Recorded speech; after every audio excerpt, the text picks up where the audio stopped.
Алла Таалага эң сүйкүмдүү амал мусулмандын жүрөгүнө киргизген кубанычың, же анын проблемасын чечкениң, же бир кайгысын кетиргениң, же карызын төлөп берип койгонуң. Ушул нерсе Аллага эң сүйкүмдүү амал дейт. Бир айтып калган, канча 5000 сом карызым бар эле, төлөй албай кыйналып атам. Проблема жок. Бирөө иншалла кичине курсак ачып калган экен. Акча болсо жакшы болот, курсагым тойгон үйгө кетип калайын. Машаалла. Пайгамбар саллаллаху алейхи ва саллям бизге ушундай таалим үйрөткөн.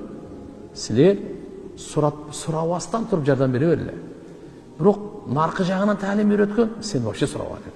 Кажетиңди көрсөтпө. Риваяттарда келет, кимде ким өзүнүн кажетин 3 күн ачка алып айтпаса, 1 жылдык адал рызык Алла чечет ага дейт. Кажетин көрсөтпөгөн бул чоң нерсе.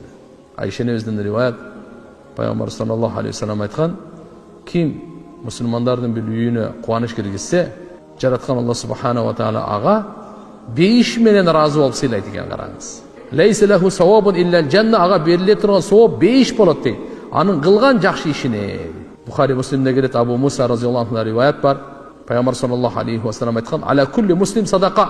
Ар бир мусулмандын башында садака берүү бар. Пайгамбарыбызга айтылды, эгерде садакага берсе таппаса эмне кылат десе, бирөөгө бергенге жок, анда өзү 2 колу менен акча тапсын дагы, өзүнө иштетсин, ушу да өзүнө садака.